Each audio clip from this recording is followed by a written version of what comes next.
Welcome back to Bible Quiz TV, Day 2 highlights. We're going to get into some epic comebacks where teams came back from a huge disadvantage to win the games. We had teams that were ranked like as far as 11th place coming all the way back up into second. And we have the national champions decided already, not even needing to go into day 3. So let's get into it. To open it up, Bothell versus Trinity Black. Okay, probably the most epic comeback, although there are some more. Of the day, maybe of the tournament, but Bothell was completely shut out by Trinity Black until the 13th question. They had not beaten them to a single question until question 13. And they were down by like more than 100 points or something like that. And then Bothell comes back to win that game. Unbelievable, probably the best comeback, and especially considering these are two of the top teams that are playing, and a big comeback like that, it's pretty epic. Next amazing comeback was Dublin versus Naperville. Dublin had the up on Naperville, and Shaylee Powell was like, "Not today, Dublin." And she grabs the last 4 questions to pull out the win against them. Pretty awesome. It was they were down by 70 points going into the 17th question, I think. There. Yeah. Caleb Karthik on Dublin versus Trinity Black and the Brookbanks landed the extra 10s needed to sink the games. These were very close games, and sometimes when you have the two strong quizzers on a team, that dynamic duo, they do really well. But that third chair, even though they're not raking in a ton of points, they usually are taking critical 10-pointers or critical questions here and there in these games where they're needed to land the win. And Caleb Karthik on Dublin, he landed these wins with these critical 10s against Trinity Black and against the Brookbanks, which if they had lost either of those games, they would be in serious risk of dropping out of that first place spot, especially if they had lost both of them. So good job, Caleb. San Diego versus Cedar Park. Both 20 and 30-point quizzers landed perfect games without any errors. Pretty awesome. Elizabeth Lee and Jonathan Zuo, perfect games. As far as they took all 20s and 30s, they quizzed out forward, out of the game. The game came down to the 10-point games. And Leah Grise did an amazing job. Phenomenal 10-point game. She's one of the top 10-pointers in the championship division, and she played that game and sunk it for Cedar Park, making sure that they won it. So great job, Leah. Now moving on to Linfield versus San Diego. Mark Chiampa was on fire. He came out just blasting and quizzed out by the 9th question. And really pretty amazing. Just like boom, boom, boom, lighting San Diego up. Which was a really great match for Mark Chiampa. Way to go. Trinity One showed up today. Yesterday I said they were going to have a hard day. They did have a hard day. I think they had 2 losses for the day. But on as far as playing the hard teams, they did amazing. And the teams with the lower averages, they ended up taking the losses to those teams with the lower averages, while they come out beating Dublin, first match of the day, beating San Diego, which was ranked 2nd, beating Naperville. Then after a loss, they beat Oconto, which was also ranked 2nd, beat Trinity Black, and then the Ramses, effectively beating all of the top teams for the day. Camden Haney turned on the heat in these matches, and he actually increased his average. I said yesterday it's likely his average would drop, but he actually turned on the heat, brought his game, and increased his average while playing all of these top teams and beating them. You know, legend has it that some quizzers always quiz better when they're quizzing harder teams. Like the harder the team, the better they quiz. And Camden Haney sure is that kind of a quizzer. When he was playing those hard teams, it's like he cranked the dial and was like, all right, it's time to go. Let's go. Okay. Ramses versus Trinity 1. They had their fated rematch, as you know, last year. They tied for first place, and they did a rematch. And it wasn't quite the same as that playoff match that we all watched, but it was sort of close. It came down to the 18th question that Camden grabbed and secured the win. So it came down right to the wire, right to the end on who was going to win that game. And Trinity 1 ended up taking the win from the Ramses again.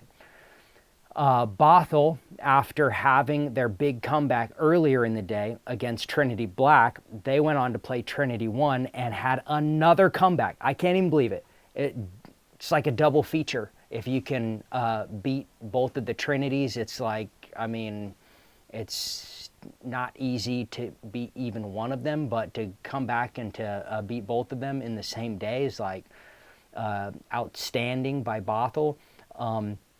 They were down by 95 points going into question 10. Bothell was 95 points down by question 10. Not as dramatic as with Trinity Black, but with Trinity 1, 95 points down, and then they came back for the win. The Brookbanks went undefeated all day. I think they were in 11th place at the end of yesterday, and they went all the way up to second place, tied for second place, and then they lost their last match against San Jose, which is kind of like their rival team. I heard from Brian that they tend to beat San Jose at regionals, and then when they play them at nationals, they lose. So when the Brookbanks won their first national championship, they had 2 losses the whole tournament, prelim and the actual championship tournament. They lost to our team in the prelims.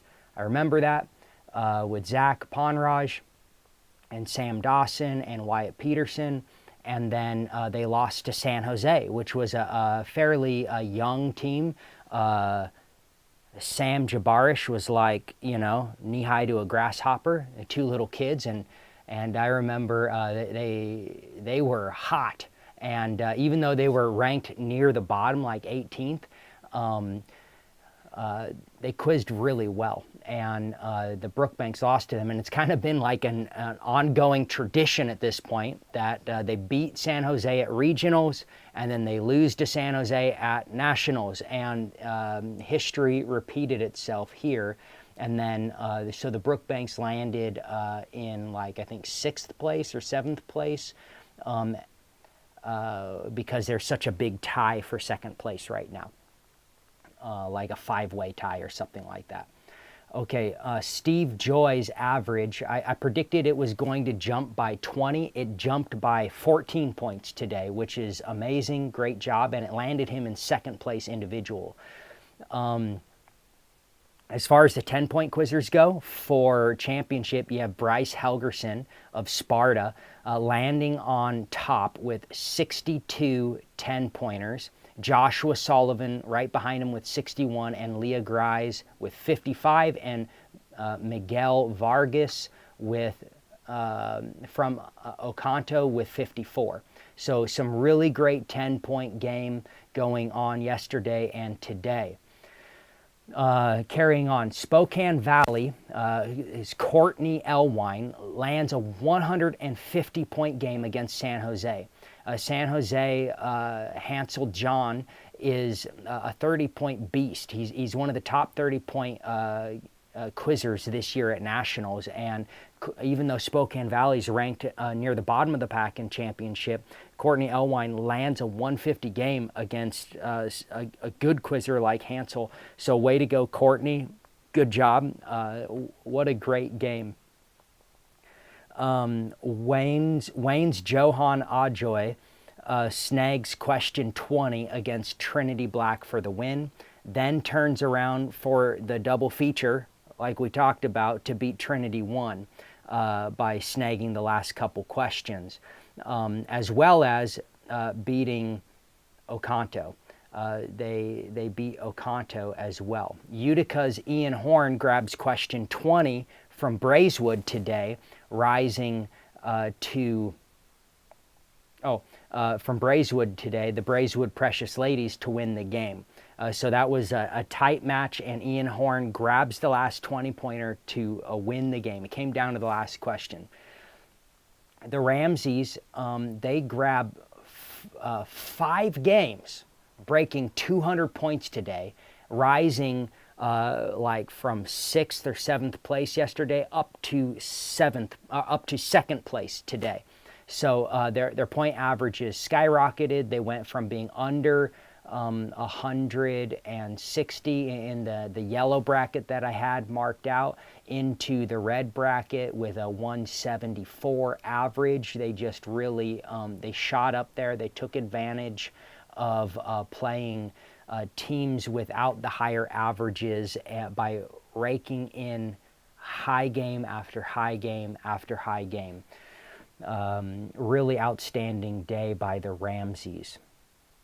Then Linfield versus Sparta. Sarah Chiampa grabs the last three 20s of the game to land a comeback win. Way to go, Sarah. But this is like apparently something that she does. Sarah's like the anchor at the end of the game, it appears, because she did the exact same thing against San Diego, grabbing the last 20 to tie the game, going into sudden death, where Gigi Wallace grabs the sudden death 10 to secure the game. And then Sarah Chiampa does the same thing, grabbing the last 20 against Wayne. So 3 games she grabs the game-winning last 20 of the game. This is her thing. I do not want to have to play her with my team and have a tie going into a 20-point question on question 20, because she apparently is like an assassin for those and just takes them out. Way to go. So going down to the challenger bracket. So Lexington fights their way to the top of a 4-way tie for first place. Personally, I'm having flashbacks of 2003 when my team landed in a 4-way tie for first in Challenger, and my teammate on the game-winning 20th question, perfect hit, and one of the other dads on the team had been talking about his garden and hibiscus and growing hibiscus and how wonderful it tastes and how awesome it is. So in John, the branch used, what branch was raised to Jesus's mouth or whatever was the question, and my teammate said hibiscus instead of hyssop, and he was like, hibiscus is a hyssop, no, and just a really funny way to lose the playoff. But all that to say, I'm having a little bit of flashbacks because we could be looking at another 4-way tie for first in the Challenger tomorrow. Now, I'm sure there is going to be at least one tie, and if Bellevue versus Lexington is the most likely tie here based on who they're playing tomorrow. They're playing teams with a lot lower averages than they have, so they're likely to land 2 wins tomorrow. Trinity Alpha and Marietta Greatly Beloved, they're playing teams with higher averages that mirror their own, so it's a little more risky going into tomorrow for them, but I mean, they're not tied for first place for no reason. They've quizzed a good competition in the Challenger bracket, so they could easily win, and they could easily lose at least one of the games. So I think we're looking at least a 2-way tie for Challenger bracket after tomorrow, and maybe as much as a 4-way tie, and it may maintain because these teams have the ability to beat the teams. None of them are playing each other, so they can't bump one of them off. They've already played each other, so it could end up being the 4-way tie. Justin Clicquot grabbing 36 30s. He's got Jaden beat on 30s, just like exercising his dominance on how much he studied. He really gets to shine in Challenger, whereas if he was quizzing in Championship, the speed differential in Championship would have probably kept him from collecting so many of these 30s, but he clearly studied these 30s and he came prepared to grab them, and grab them he did, and a lot of them. 16 quiz outs. He's got a 440-point lead on second place. He literally does not have to quiz tomorrow, and he will be first place individual. So way to go, Justin. Great quizzing in Challenger. I know a lot of teams feel really bummed when they don't make the championship bracket, but quizzing in Challenger is a great way to prepare for next year if you're not graduating, and it's fun. Because you get to collect more of the points that you worked so hard to get. Whereas when you're quizzing against those top teams, the edge of hitting speed is so fine, it's really hard to collect all the points that you worked on, and you really do get to monopolize on your study hours. Josiah Lapusin of Red Oak and Johan Kalem Bellevue both have averages over 100. Way to go in Challenger division. As far as the 10-point quizzers go, you have Jonah Gallo from Bellevue with 60 10. So just right behind the championship, I think 61. And then Chris John with 61, tied with the championship 10s, right? 62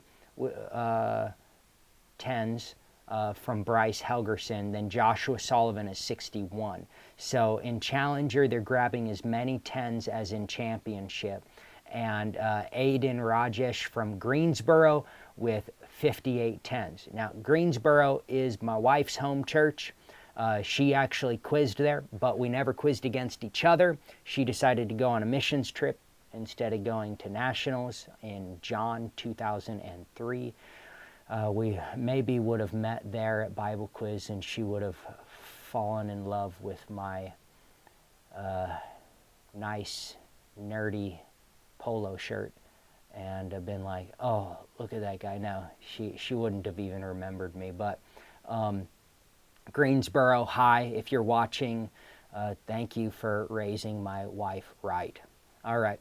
For championship, Dublin has the win.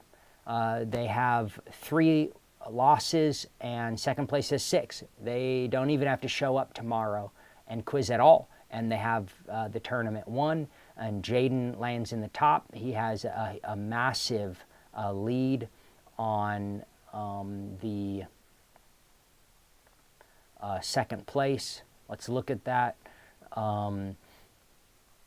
He has a 300 and, 345-point lead on Steve Joy. So, which means that Jaden doesn't even have to quiz tomorrow, and he still lands in first place. So pretty fantastic.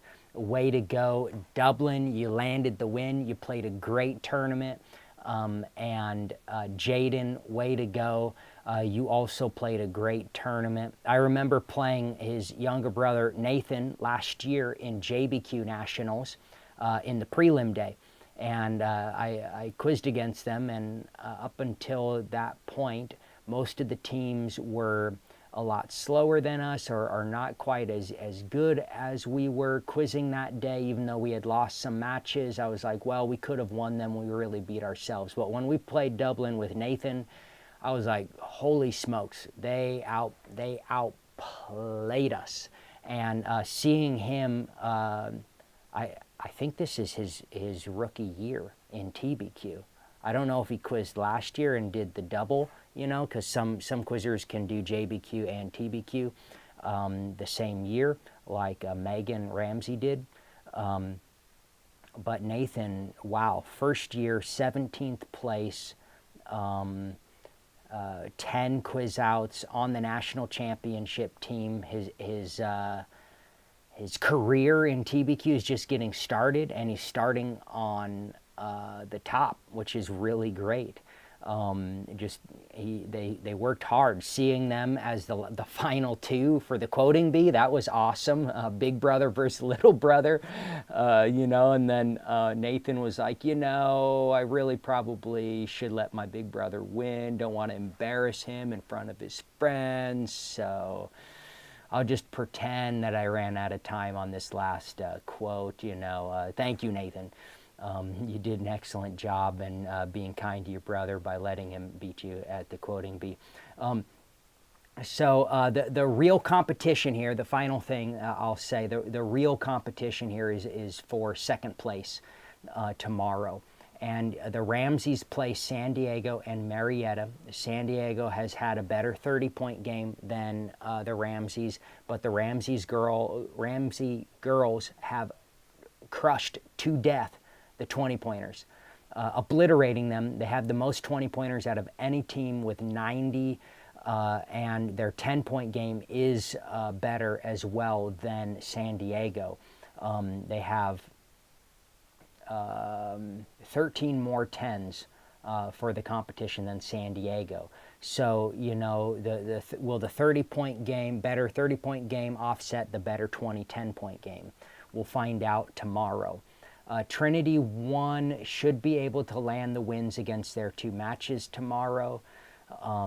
Bothel's critical match tomorrow will be against San Jose, which has taken 8 more 30s than Bothell, but 16 less 20s and 13 less 10s. So once again, just like the Ramseys versus San Diego, Bothell versus San Jose will be a good 30-point game versus a better 10-point game, and we'll kind of see how that plays out in these rounds tomorrow.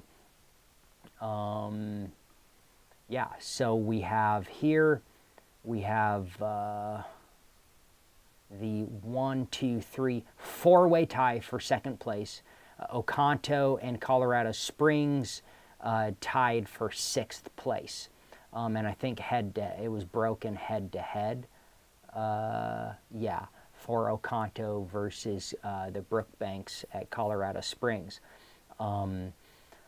So we will see how these teams land, but we could end up having a tie for second place as well. I think it's very likely, and it could be as much as a 4-way tie because none of these teams are playing each other tomorrow. So they're not going to bump each other out of second place, which is crazy. So 4-way tie for second, 4-way tie in championship, and 4-way tie for first in challenger division. I can't wait to see how tomorrow turns out. And looking at some of the rookies, if you know any of the rookies, I think Nathan Namako is a rookie. I also hear that all of Utica's team, I just got that all of Utica's team are rookies, and they made it into the championship division. So it's like a rookie team. Let's just look at a little bit more at how Utica did. As a rookie team landing in 13th place, all of them first-year quizzing, or first year at least at nationals to quiz, and going with an 8-9 record after 2 days, landing in championship, 19 30-pointers, 76 20s, 68 10s.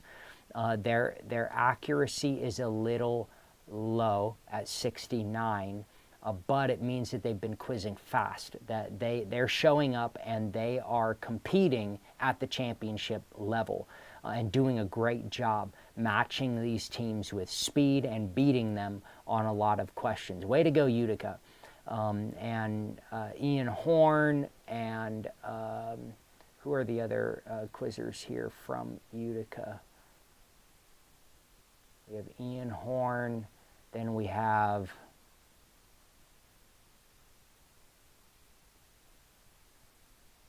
Claire Cook. Wait, 41 10s. Come on, that's That's amazing. And do we have another Utica down here? Charlotte Belby, if I said that right. That's for a third quizzer, first time at nationals. Those are some great scores, really great scores. Way to go, Charlotte. Keep up the good work. I'm looking forward to great things from you guys next year. Otherwise, I love you guys. Thank you for watching, and we will see you tomorrow after the tournament. I'll do some more highlights, as well as I'm not going to know anything about the individual tournament unless it's the finals watched. But if you want to message me on Discord, I will results from the individual tournament or crazy things that happen from the individual tournament. I would love to get those, and we can talk about them on the channel. All right, if you haven't subscribed, please do so. I really want to just keep the momentum and build the fire as we grow this channel. If you haven't subscribed to, I think it's Larry's channel. He does the AG, it's Bible Quiz AG, and he does the live streaming. Subscribe to his channel as well. Help us out. Watch the videos, share them with friends, and I'm so excited that you guys do Bible Quiz and you invest in God's Word. So we will see you tomorrow. Peace out.